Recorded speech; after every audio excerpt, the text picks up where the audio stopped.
What's up, people? It's Vince Vega, and I'm gonna flip the script real quick and continue these prison questions, comments, and curiosities.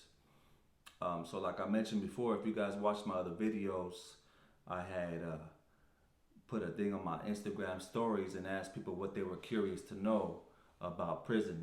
Because it seems like that's a real popular subject, and it's always been people have always been curious. People want to know, but people don't want to go. You know what I'm saying? And I don't blame them. It's good to just find out secondhand instead of really having to experience it firsthand. I'll repeat myself. This is not intended to be a prison channel. I got way more much game and way more stuff to offer than just talk about prison. It was a big part of my life. It's something that you know I still think about on a regular basis. I got a bunch of homies in the pen, and yeah, it's a part of that lifestyle, man. It comes with the territory. Luckily for me, I was able to get in and out at a young age. But I do want to speak on. So it was a comment made or a question from somebody asking about the whole fucking the myth of dropping the soap. You know what I'm saying? And it's funny though because you be even motherfuckers in the pen be in the shower, they drop the soap, be like, you know what I'm saying? Who's gonna get it or what's gonna happen? But you see motherfuckers in there with soap on a rope around their neck and shit. But it's all comedy, man. That's some, you know what I'm saying? I don't know. It's a myth or one of those things that people fucking think that people's in there really getting, they booty took once they drop the soap or whatever. A motherfucker going to slide right up in there or something. But a lot of times fools are like, so this is how it goes. Motherfucker drop the soap. A motherfucker would tell, like a homie be like, hey homie, can you kick that to me? So the homie will kick it to you. You know what I'm saying? You sure ain't gonna be over there fucking trying to pick up, walking around the shower trying to pick up your little soap. You know what I'm saying? And if it was just a little small piece, fuck that piece. They're gonna let that go. But yeah, most of the time somebody will kick it over for you.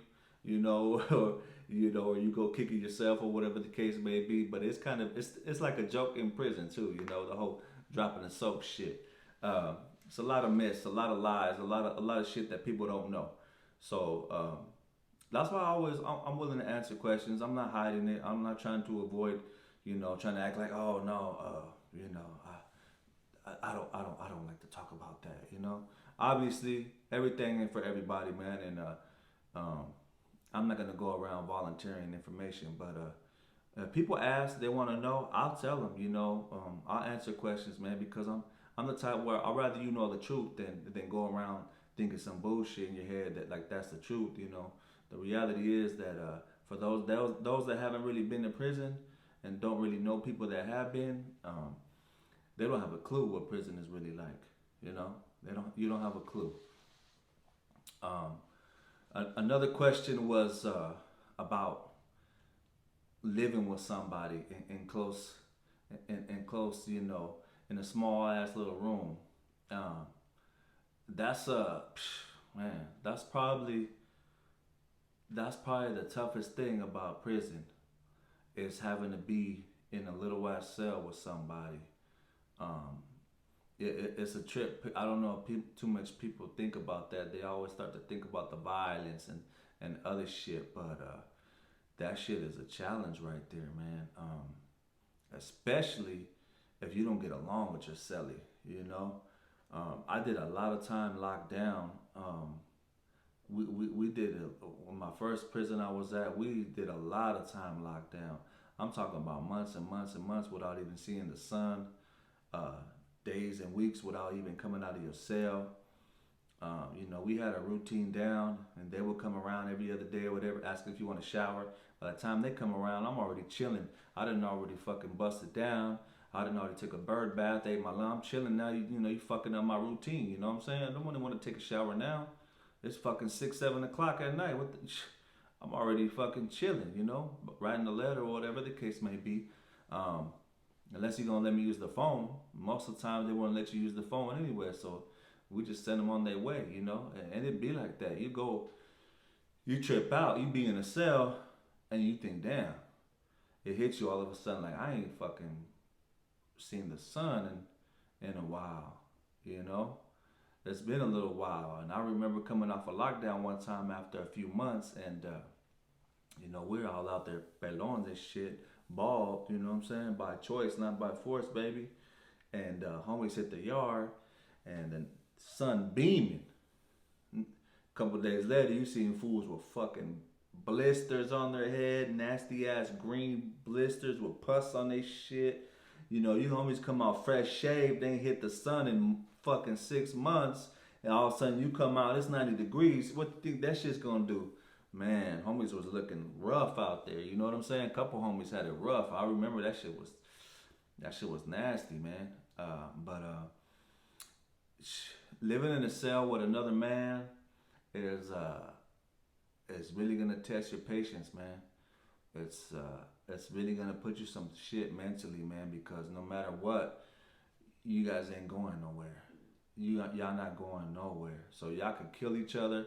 Y'all could get along hella good. You guys could tell each other your secrets, and you know everything about this dude, depending on how good you get along. I remember my first Celly when I hit the main line. We didn't have shit. He had a radio, and then we hit lockdown right away, and we ended up fucking bumping heads and shit. And I was young, he was older. I didn't have no glitch or nothing. So he taught me a lot of shit. He showed me some shit. He was the first one to help me. He shaved my head for me and shit, because wasn't no barber action, wasn't nothing jumping off like that, So, but after a while, we just got on each other's nerves, man. And it's frowned upon, for us to be fighting each other, man.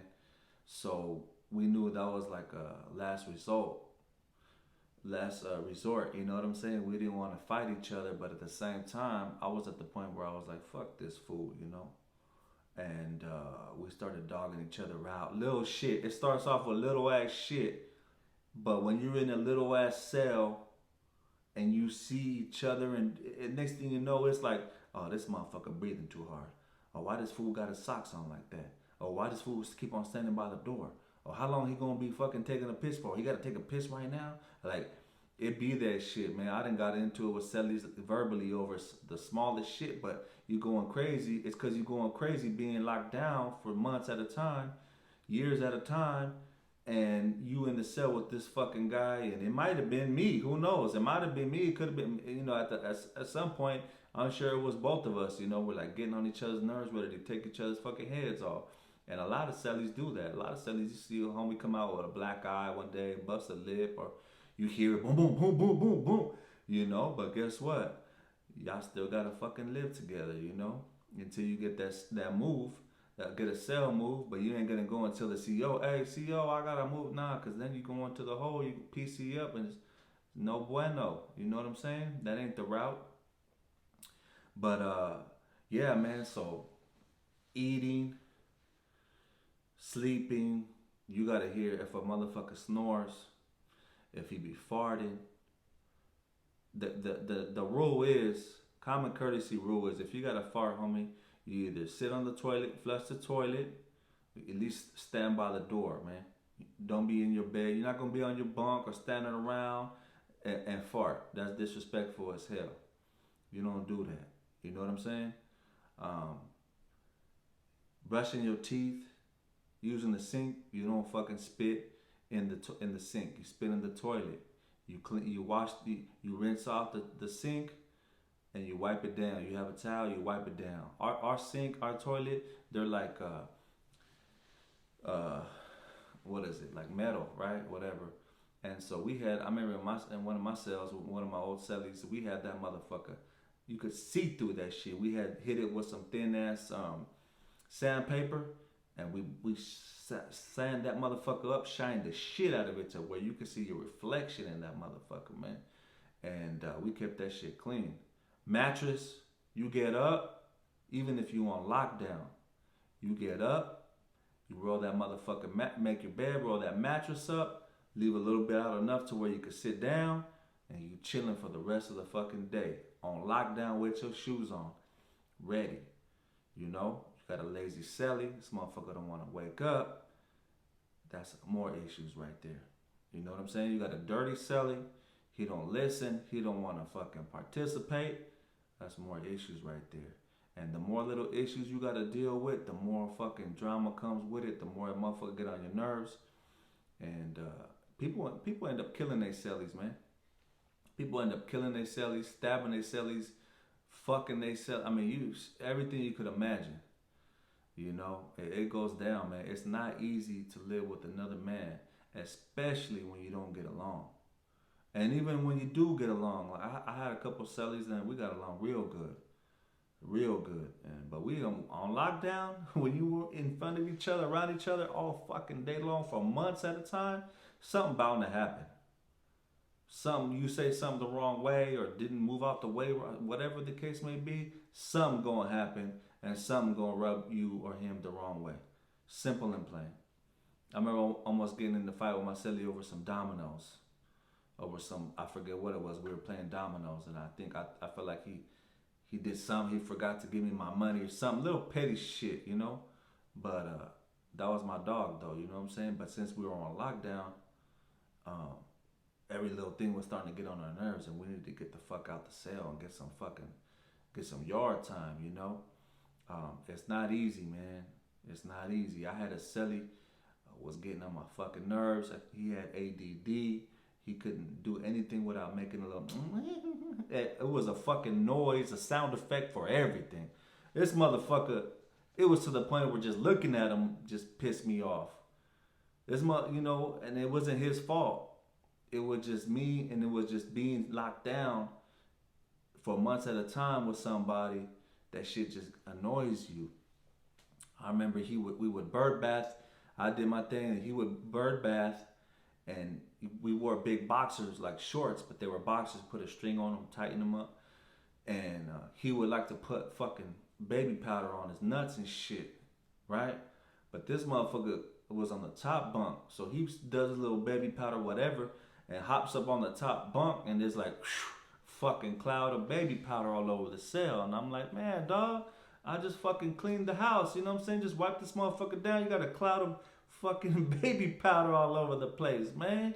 Do you have to put so much fucking baby powder on your nuts, dog? Like, what the fuck, homie?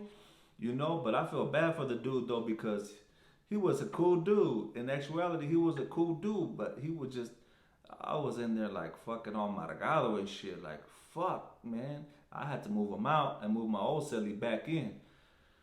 Because I had just got back from the hole and shit, so I moved my old Celly back in, man. I was like, man, this dude gonna drive me crazy, dog.